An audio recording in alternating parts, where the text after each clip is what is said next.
A temple in honor of the gods has just been erected in the heart of the Aztec city Tenochtitlan.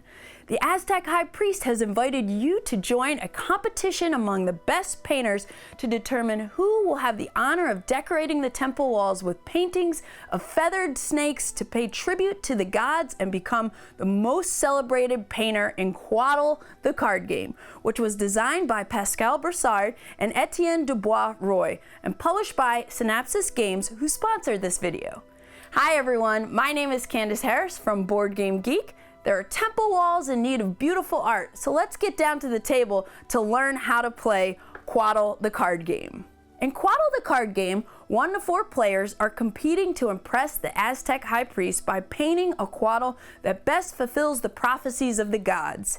Each game, you'll take turns playing cards to paint your Quaddle to please the gods and bring their prophecies to life. And in the final round, you'll paint your Quaddle's head and tail before being judged by the high priest. Whoever paints the most prestigious Quaddle is the winner of the game.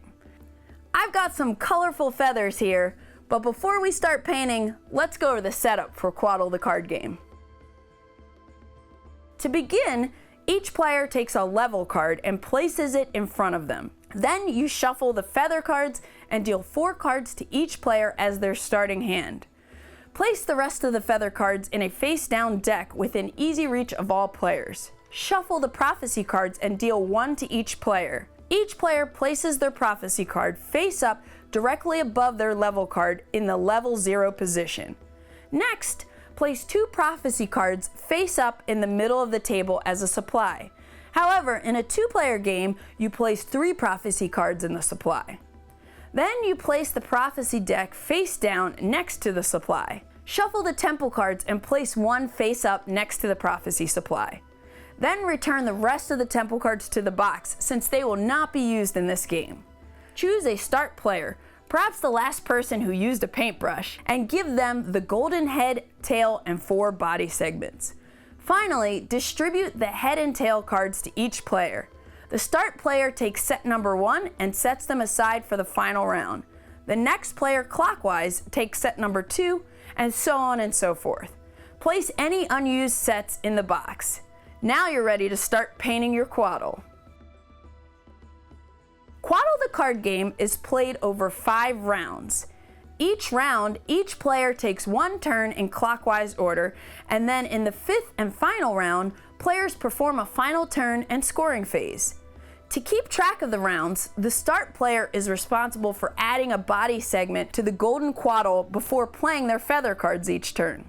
On your turn, you add 2 feather cards to your Quaddle. Each time you add a card to your Quaddle, you have an opportunity to fulfill prophecies. Then, at the end of your turn, you draw 2 feather cards to replenish your hand. If it's your first turn of the game, simply place 1 of your feather cards from your hand in front of you, below your level card, to begin your Quaddle. Then, on future turns, you'll add feather cards to either side of your Quaddle. When you're placing a feather card, you can place it directly to the left or to the right of your Quaddle. Or you can place it so that it overlaps your Quaddle's leftmost or rightmost feather card. However, you can never play a card under a previously played card. Each feather card has 2 orientations, and you can freely rotate them in your hand before adding them to your Quaddle. Instead of playing a card from your hand, you can also discard 1 card from your hand to reveal, then play the top card of the feather deck, adding it to your Quaddle as I previously described. After adding a feather card to your Quaddle, check to see if the card you just played creates a pattern that satisfies any of the face-up prophecy cards. If so, you can fulfill those prophecies. There are 3 ways to fulfill a prophecy card. You can increase the level of your own prophecies, claim new ones from the supply, or you can even steal a prophecy card from each neighboring player to your left and right. However, you can only steal 1 prophecy card per opponent for each round. Towards the end of the video, I'll explain the different types of prophecy cards, but the idea is they each show a pattern you need to create in order to fulfill it. When you fulfill a prophecy, count the number of times your Quaddle satisfies the prophecy's requirement, then place it on the corresponding side of your level card. If you place a prophecy card on level 3 because your Quaddle has satisfied it 3 or more times, flip it face down to lock it in. Face down cards are secured and can no longer be stolen by other players. Once you've added 2 cards to your Quaddle and fulfilled prophecy cards, your turn is over. Draw 2 cards from the feather deck to replenish your hand and refill the prophecy card supply if any prophecy cards were fulfilled from the supply.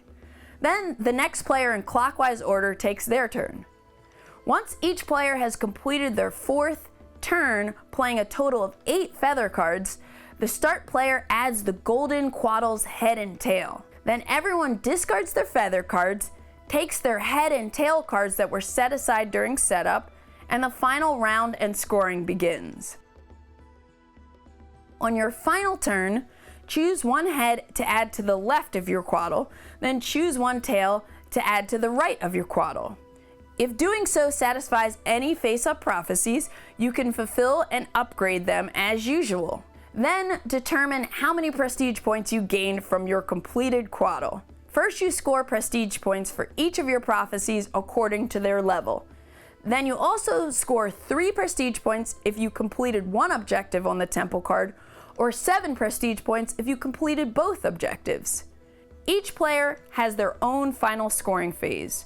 Once you have your final score, you can't lose any points, so it doesn't matter if other players steal your prophecies at that point. Once all players have counted their final score, whoever has the most prestige points impresses the High Priest most and wins the game. If there's a tie, the player who completed the most temple objectives wins. If there's still a tie, the player who has the most secured prophecy cards wins. If after that players are still tied, they share the victory. And that's how you play Quaddle the card game. But before you go, let's quickly go over a few examples of prophecy and temple cards so you can familiarize yourself with the iconography. Prophecy cards show a pattern that must be met 1 or more times in your Quaddle in order to fulfill it. Many of the prophecy cards have a pattern of 2 or 3 colors in a particular order. This card requires a blue-yellow pattern. If you see a white box, that means it can be any color, so this card would require a pattern of yellow, any color, and then black. If you see 2 colors split in 1 box, that means either one of those 2 colors can fit the pattern. If you see an X over a color, that means that particular color cannot be in that position of the pattern. Cards with equal signs mean that those 2 colors can be anything but must match. This icon represents a stack, so this card would be fulfilled if you stacked a green feather card over any other color. This card shows a pattern of yellow to the left of a stack that can't have yellow on the top. The temple cards each have 2 objectives related to the colors of your prophecy cards and your Quaddle segments, which are scored at the end of the game. For this one, you can score the top objective if you have at least 1 yellow, 1 green, and 1 pink prophecy. And you can score the bottom objective if your Quaddle is at least 16 segments long, including its head and tail. To score this temple card, you need at least 2 prophecies of the same color at the same level. For example, 2 green prophecies at level 2. And the bottom objective is to have at least 6 segments of the same color, which can include its head and tail. In this last example, you would need to have a blue prophecy fulfilled at a lower level or satisfied fewer times in your Quaddle than one of your pink prophecies. And the bottom objective is to have an equal number of red and green segments in your Quaddle, including its head and tail. Quaddle the card game is all about strategically playing cards into your Quaddle to match patterns and fulfill as many prophecies as you can. It's a quick playing game where you're constantly trying to find the right balance of leveling up your own prophecies to secure them versus stealing prophecies from your opponents before they can secure them. And at the same time, you're also trying to meet the temple card objectives to gain even more prestige points in hopes that your Quaddle impresses the High Priest the most. Quaddle the card game also includes a solo mode and the Golden Feathers mini expansion, which I'll leave you to discover on your own. And if Quaddle the card game seems like a game you'd enjoy, be sure to check out its page on Board Game Geek to learn more. And until next time, I'm Candace Harris from Board Game Geek, and that is how you play Quaddle the card game. Have a colorful day.